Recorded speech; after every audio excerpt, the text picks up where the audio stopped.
Boa noite, vamos dar início ao estudo do livro A Loucura sob Novo Prisma, do Dr. Adolfo Bezerra de Menezes.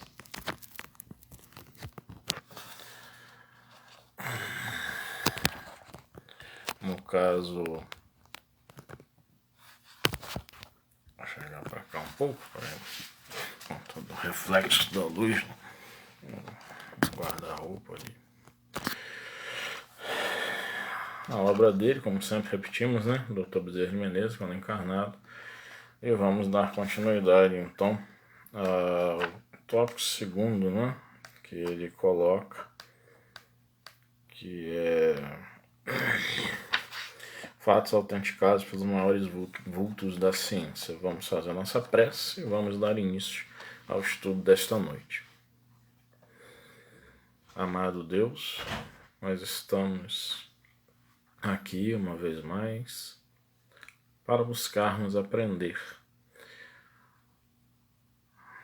nesse campo da filosofia e da ciência espíritas, falando das pesquisas pós-Allan Kardec e de como estas, chegando até nós, podem favorecer-nos a partir de suas conclusões para termos não só maior convicção, mas especialmente estarmos fazendo o trabalho de modificação interior necessário a todos nós.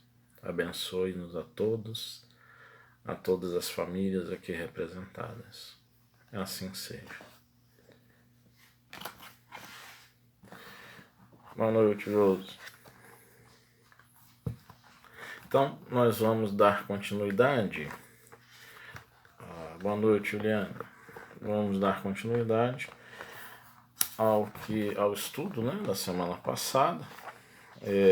Eu vou ler um parágrafo anterior para que a gente possa estar estudando em sequência.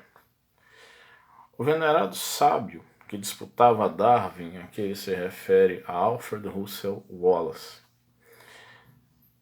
O venerado sábio que disputava Darwin a descoberta da lei do transformismo escreveu: pois que tenho sido increpado por muitos dos vossos correspondentes como um homem de ciência que acredita no espiritismo, peço licença para dizer-vos em que fundamentos assenta minha crença. Comecei minhas pesquisas há quase 8 anos, por uma feliz circunstância que me facilitou experimentar em minha casa e em larga escala com a assistência de pessoas da maior confiança, sendo então muito menos frequentes e acessíveis os maravilhosos fenômenos.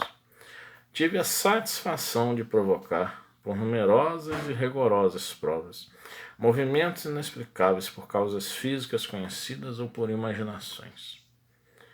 Familiarizado, assim, com aqueles fenômenos, cuja realidade não pode ser posta em dúvida, tive a ocasião de compará-los com as manifestações dos médiuns de profissão e de reconhecer que existe, entre uns e outros, perfeita identidade de causa. Pude igualmente obter, pela mais paciente observação, as mais curiosas e seguras provas da realidade, cujas minúcias exigiriam volumes. Ser-me-á, porém, permitido descrevê-las ligeiramente, a fim de mostrar como se pode evitar a fraude. Uma dama, que nunca vira fenômenos espíritas, pediu-me e a minha irmã para acompanhá-la a um médium afamado. Obtivemos uma sessão em pleno dia. Depois de grande número de pancadas e movimentos, coisa muito comum, nossa amiga perguntou se era possível evocar uma pessoa com quem desejava falar. A resposta afirmativa, a dama começou a ler as letras do alfabeto impresso, enquanto eu tomava as que eram dirigidas para formarem um nome. Nem eu nem minha irmã sabíamos o nome do homem evocado, nem sequer conhecíamos o dos parentes mortos. Também ela nunca tinha visto um médium. As letras que tomei foram Y, R, N, E-H-N-O-S-P-M-O-H-T.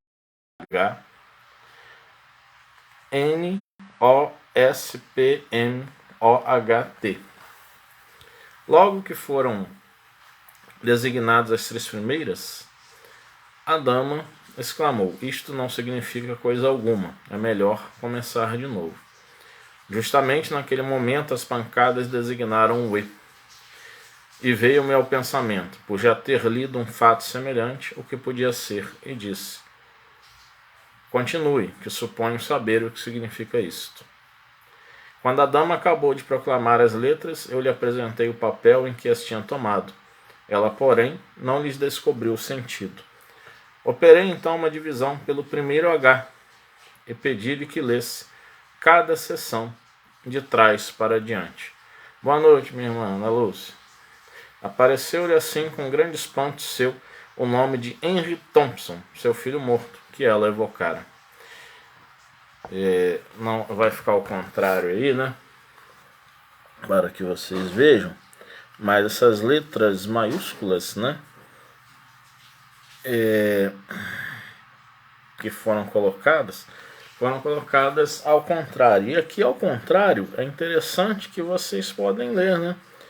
Lendo ao contrário, Henry Thompson. Boa noite, Liana. Ele escreveu o nome de trás para frente, através das pancadas. Né? E quando o Alfred Russel Wallace já tinha visto esses fenômenos, sabia que existia o fenômeno dessa escrita espelhada, né? Onde espelhada porque ao se colocar contra a luz vai se ler ao contrário, ou mesmo colocada de frente a um espelho, a escrita se conseguirá ler. E passou-lhe pela ideia eu fazer isso. Então ele, claro que ao olhar já tinha visto, né, que separando a parte do primeiro H tinha o nome Henry ao contrário e o segundo nome Thompson.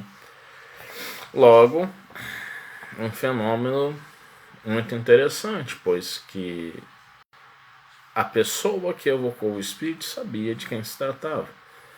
No entanto, nem Alfred Russel Wallace, nem outras pessoas que estavam nesse experimento sabiam de quem se tratava, né, que aquela senhora estava desejando evocar. E continua ele. Continua Bezerra de Menezes aqui. Esta experiência, cuja exata descrição garanto, foi e é, a meu ver, a completa refutação a todas as explicações até hoje dadas a respeito dos meios empregados para indicar por pancadas os nomes dos mortos.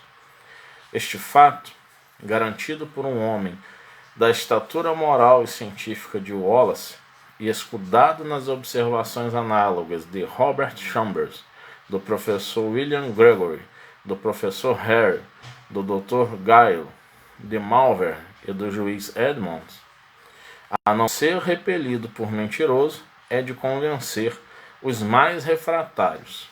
Continuemos. O barão Guldestubé publicou em 1857 um livro curioso intitulado A Realidade dos Espíritos e o Fenômeno Maravilhoso de sua escrita direta. Conta o autor como foi levado a fazer experiências. Andava à procura de provas palpáveis, ao mesmo tempo que inteligentes, do mundo dos espíritos, para demonstrar por meio irrecusável a existência da alma. Colocou papel e lápis numa caixa, que fechou a chave, e a ninguém comunicou esse ensaio. Para maior segurança, guardou consigo a chave. Esperou em vão 12 dias. Porém, ao 13º dia, foi surpreendido pelo aparecimento de alguns caracteres. Repetiu a experiência 10 vezes no mesmo dia, para convencer-se de que não fora vítima de ilusões. Deu parte a seu amigo, conde de Orcher, de sua maravilhosa descoberta, e juntos fizeram repetidas tentativas, obtendo o conde uma comunicação de sua mãe, morta havia cerca de 20 anos, cuja letra foi reconhecida. Aqui também é um fenômeno muitíssimo interessante, que é o da escrita direta. No site BV Espírita, para quem quiser, este livro, A Realidade dos Espíritos, o fenômeno maravilhoso de sua escrita direta, está nesse site BV Espírita, que pode ser baixado, já que é uma obra, né, que tem mais de um século de escrita, e por isso está no domínio público, né? Não se tem ninguém ali que vá exigir direitos autorais. E esta obra mostra esse fenômeno da escrita direta, onde, deixando folhas de papel em branco em uma gaveta fechada, que ninguém mais lá mexa, e o barão, quando souber, aguardou 12 dias. Né? Essa é uma questão de persistência, porque muitos podem fazer uma experimentação dessa e não ocorre nada no primeiro dia, aguarda o segundo dia, aguarda até o terceiro dia. Chega no quarto dia e já começa a desanimar. E não dá continuidade. Ele insistiu e no 13º dia ele conseguiu, né, ter ali alguns caracteres, não necessariamente uma comunicação. E depois, junto ao amigo que ele chamou, né, o conde de Orcher, sobre essa descoberta, eles tentaram, e aí obteve o conde a comunicação de sua mãe, né, morta havia cerca de 20 anos, e que o conde reconheceu a letra, né, da sua mãe naquela escrita. Essa experiência é muito interessante porque não há aí uma grande possibilidade de fraude. Por que eu digo isso? Alguém pode pensar, né, naqueles brinquedos, quando criança, né, muitos tivemos, quem é da minha faixa etária, um pouquinho acima, às vezes um pouquinho abaixo, mas que alcançou isso também, né, de ter aqueles kitzinhos mágicos, né? Então tinha uma folha ali, né?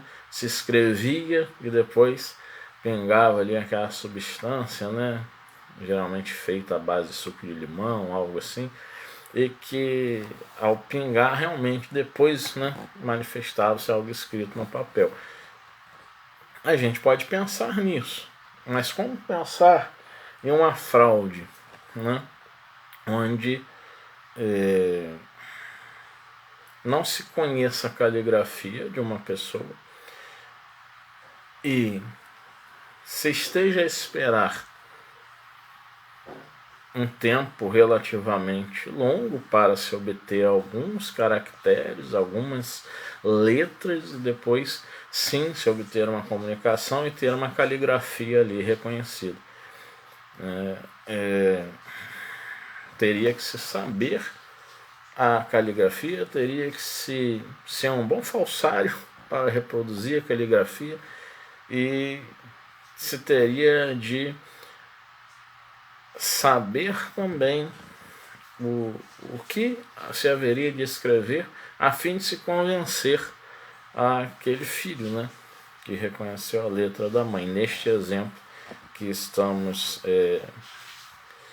falando justamente decorrente dos estudos, né?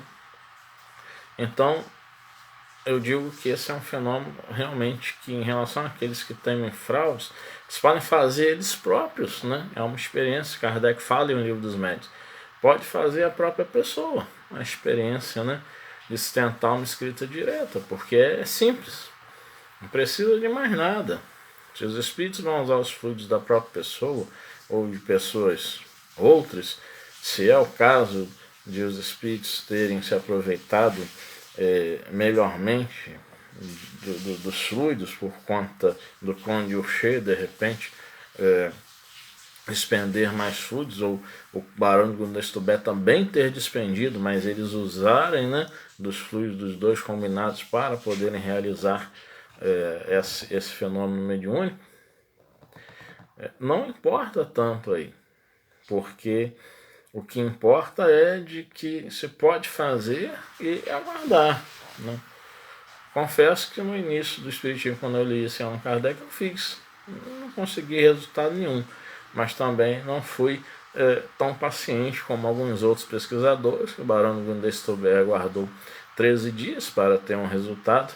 Teve outras pessoas que aguardaram 30 dias. Né? Eu aguardei uns 2 dias e falei, bom, não tem nada aqui, não vou ficar insistindo. Quem sabe se insistisse, pudesse ter alguma coisa, né?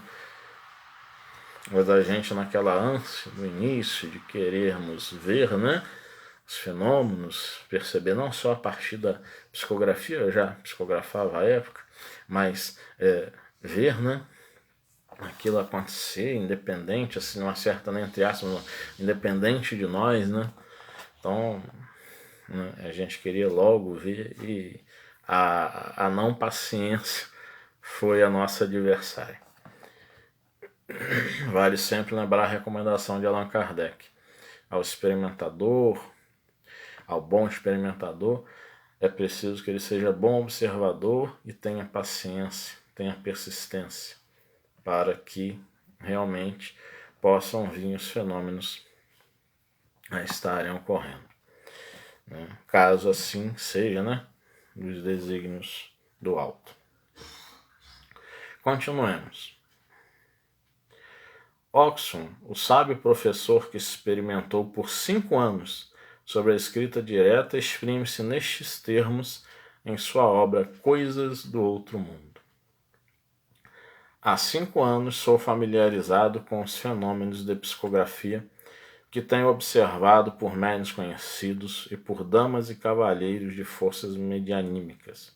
No curso de minhas observações, vi psicografias obtidas em caixas fechadas, escrita direta, sobre o papel escrupulosamente marcado e colocado em lugar especial, donde não pudesse ser removido, papel metido em envelopes fechados em ardósias dobradas. Vi escritas produzidas quase instantaneamente, e essas experiências me provaram que todas eram sempre obtidas pelo mesmo processo. Ao passo que se vê algumas vezes o lápis correr como se fora guiado por invisível mão. Vê-se, outras vezes, aparecer a escrita sem intervenção de lápis. Esse é um outro ponto muito interessante, porque a escrita pode ocorrer estando um lápis ou uma caneta junto a um papel e os espíritos usarem desses instrumentos, dessas ferramentas, para estarem escrevendo. E se ouvir até o som, né, dentro de uma gaveta, claro, que dê para um lápis ou uma caneta estar levantado, mas é muito interessante quando não se tem uma caneta, um lápis e os espíritos usam, né, de substâncias fluídicas específicas, né, que eles manipulam os fluidos e colocam a escrita no papel. Isso é muito interessante.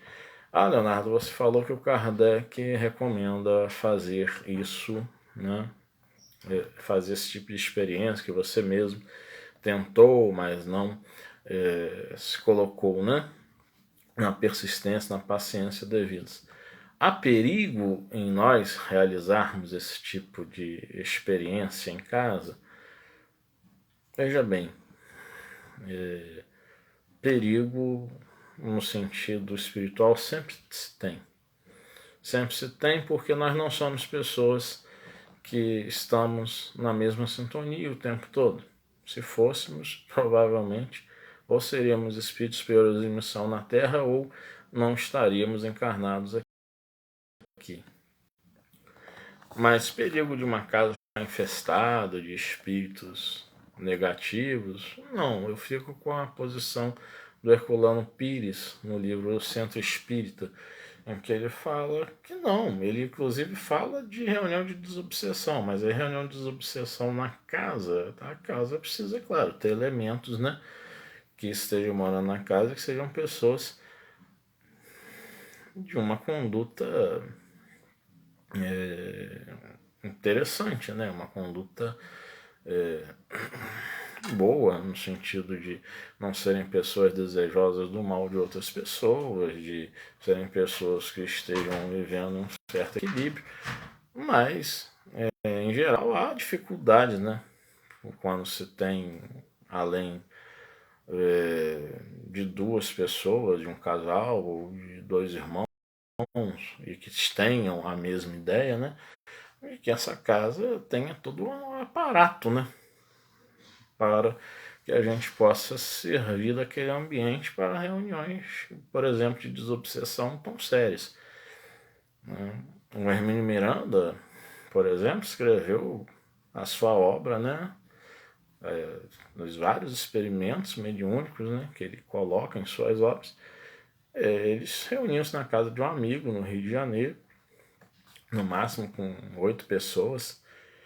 Esse amigo morava sozinho, era espírito, participava das reuniões mediúnicas, né, obviamente, e eles faziam as reuniões nessa casa. Mas era uma pessoa que morava sozinha, uma pessoa que tinha uma estrutura de pensamento que estava voltada para esse trabalho de uma forma cotidiana, quase que integralmente. Então a casa realmente virou um centro espírita, né? Aí é possível. Fora isso, realmente não aconselharia a se fazer uma reunião de desobsessão. Mas uma experiência de escrita direta, por que não? Né? Porque aí já é algo que vai se buscar tentar uma comunicação por escrito. Se manifestar por isso na escrita um obsessor, por exemplo, ameaçando, aí vamos usar dos recursos da oração, vamos usar dos recursos da leitura de leitura edificante das obras do Allan Kardec, né, do estudo do Evangelho no Lar, e vamos pedir por aquele espírito, né, se frequentamos o grupo espírita, vamos, né, encaminhar o caso também, né, para que determinado grupo espírita que frequentemos possa estar trabalhando nesses casos, e assim a gente ficar tranquilo, né, em relação a este processo. Vamos encerrando aqui. Semana que vem a gente dá continuidade a esse assunto ainda, que é um tanto, né? Nosso tempo é de 20 minutos, meia hora no máximo, né? Então vamos aguardar para semana que vem para a gente dar a continuidade, né, nesse assunto. Espero ter sido mais uma vez útil, né, nos esclarecimentos para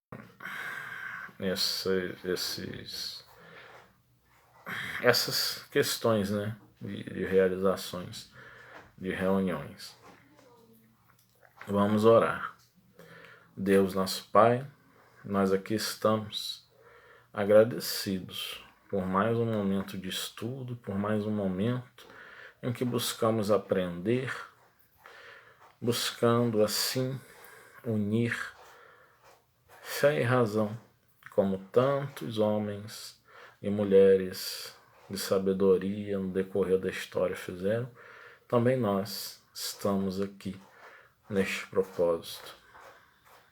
Que o Senhor nos abençoe e nos dê uma noite em paz, amparando aqueles que estão vivendo esse feriadão ou que, se não estiverem, que hoje saíram de seus trabalhos, estejam em suas casas agora, possam estar recebendo um influxo de paz neste momento e